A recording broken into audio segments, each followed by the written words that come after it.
내일은 이 땅에 오신 예수님을 기념하는 성탄절입니다. 그리고 또 곧 이어서 우리는 성탄 축하 발표회도 있을 예정입니다. 그래서 이 시간에는 다른 것들보다도 예수님께서 이 땅에 오셔야 되는 이유에 대해서 우리가 알아보는 시간을 가졌으면 좋겠습니다. 먼저 예수님께서 이 땅에 오신 이유는 크게 세 가지로 들 수 있습니다. 가장 첫 번째는 우리의 죄를 위해서 이 땅에 오셨습니다. 하나님께서는 이 세상을 너무나도 사랑하십니다. 그리고 지으셨던 당시에 모든 것은 악한 것이 하나도 없고 선했습니다. 하지만 사단의 꾀임에 넘어가서 아담과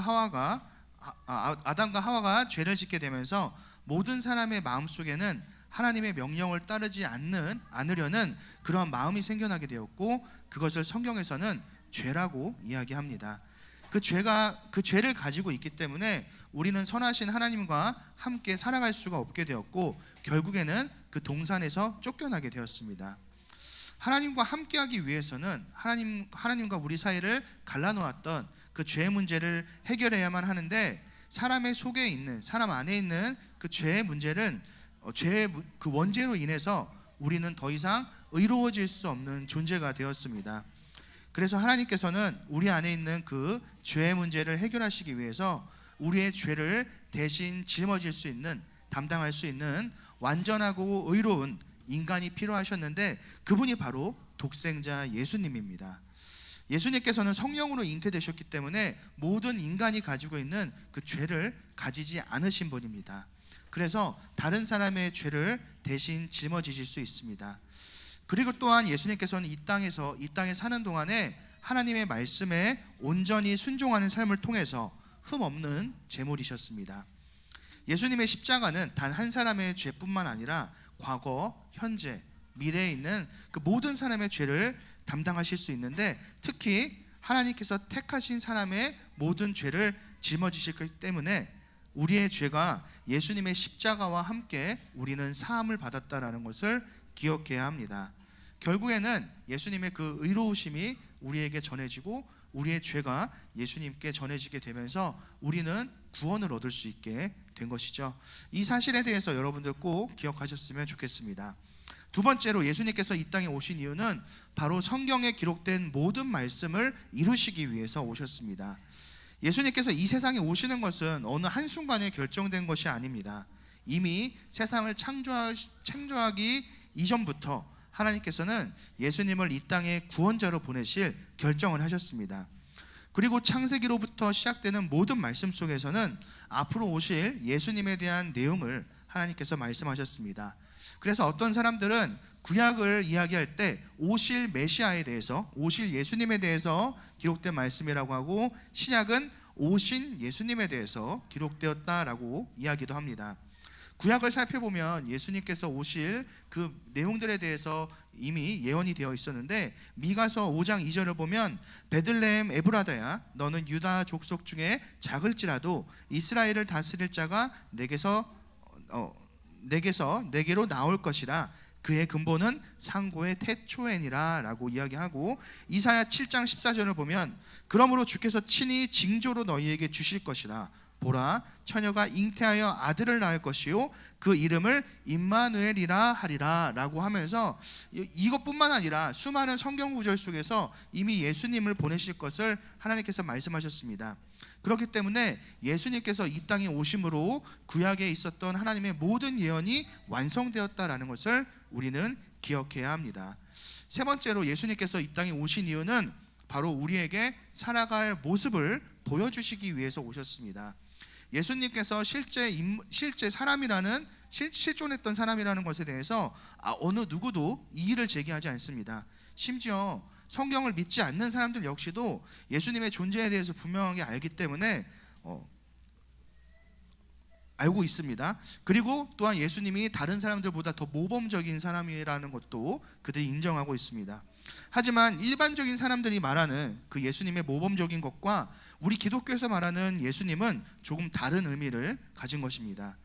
예수님께서는 그냥 단순하게 도덕적인 분, 거룩한 분이 아니라 바로 하나님께서 창조하셨던 그 본래의 인간의 모습을 완벽하게 회복하신 분이라는 것을 우리는 기억해야 합니다.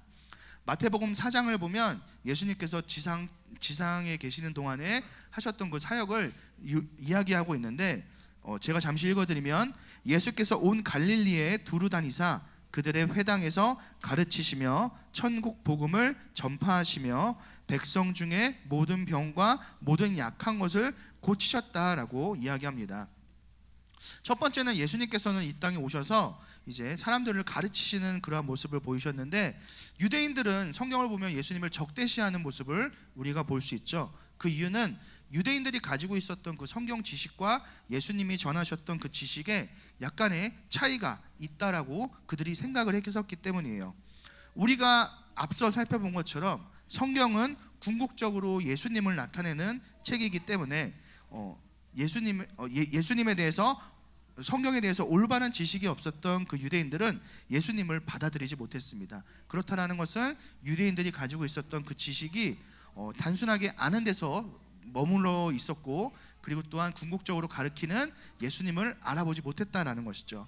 그렇기 때문에 예수님께서는 그들에게 끊임없이 가르치시는 모습을 보이셨습니다.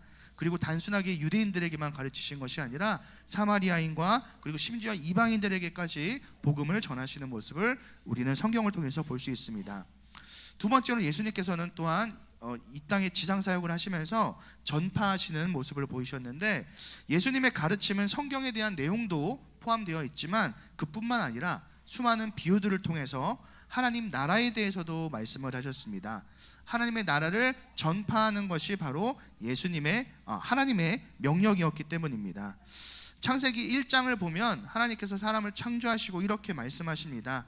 생육하고 번성하여 땅에 충만하라, 땅을 정복하라, 모든 생물을 다스리라 라고 말씀하시는데, 인간이 하나님의 형상으로 지음받은 이후에 하나님께서 그들에게 주신 명령입니다. 이 땅에 충만하고 땅을 정복하고 땅을 다스리는 것은 오직 유일하게 하나님의 형상으로 지음받은 우리에게, 인간에게만 주신 하나님의 명령이고, 그리고 이것은 하나님의 통치, 하나님의 다스림을 이 땅에 나타내는 것입니다. 그렇기 때문에 우리가 창조된 목적 역시 하나님의 뜻대로 이 땅을 다스리는 것이었던 것입니다. 베드로전서 2장 9절을 제가 읽겠습니다. 너희는 택하신 족속이요 왕같은 제사장들이요 거룩한 나라요 그의 소유가 된 백성이니 이는 너희를 어두운 데서 불러내어 그의 기이한 빛에 들어가신 이의 아름다운 덕을 선포하게 하려 하심이라. 다른 민족들 중에서 이스라엘이라는 그 약한 민족을 선택하신 이유는 바로 그들을 통해서 하나님의 이름을 이 땅에 선포하기 위해서였던 것입니다. 그리고 또한 오늘날 저와 여러분들을 교회로 불러주신 이유 역시 그냥 단순하게 우리를 구원해 주시기 위해서 불러주신 것이 아니라 우리를 통해서 이 땅에 하나님의 이름이 선포되기를 원하시기 때문에 불러주신 것입니다. 그렇기 때문에 우리는 이 땅을 살면서 하나님의 나라에 대해서, 그리고 우리를 통해서 하나님의 그 아름다운 덕을 선포해야 되는 그 임무를 가졌다라는 것을 기억하셨으면 좋겠습니다. 그리고 세 번째로 예수님의 그 이 땅에서 지상 사역은 치유하는 모습을 보이셨습니다. 예수님의 사역은 단순하게 입술을 통해서 하나님의 나라를 전하신 것뿐만 아니라 병과 그리고 또 귀신 들린 자를 고치시는 모습, 그럼으로써 사람을 회복하는 모습을 보이셨습니다. 이 모습은 본래 인간이 잃어버렸던 그 창조 당시에 하나님의 형상을 회복하는 것을 이야기하고, 후에 예수님께서 부활하신 것은 우리가 앞으로 입게 될 그 부활의 몸을 회복하는 것을 또한 보여주시는 사역이셨습니다. 오늘날 우리 역시 예수님의 그 삶처럼 치유하는 사역에 따라서 믿음이 연약한 사람들에게 우리가 연약한 사람들을 돌보고, 그리고 우리의 주변에 도움의 손길이 필요한 사람들에게 우리가 손을 내미는 그러한 구제의 사역에 우리는 힘써야 합니다. 그리고 그들이, 우리 주변에 있는 사람들이 온전한 하나님의 형상을 회복할 수 있도록 우리는 옆에서 힘써야 할 것입니다. 정리하면 예수님의 그 공생의 생활은 가르치며 전파하며 치유하는 삶이었는데, 하나님께서 그의 백성들에게 주셨던 그 율법이라는 것을 단순하게 지키는 것으로 끝난 것이 아니라 바로 그 속에 존재하는 것, 하나님을 사랑하는 것 같이 네 자신을 사랑하고 네 이웃을 그와 같이 사랑하는 그 하나님의 말씀을 완성하신 것이 바로 예수님의 삶이라고 할 수 있습니다.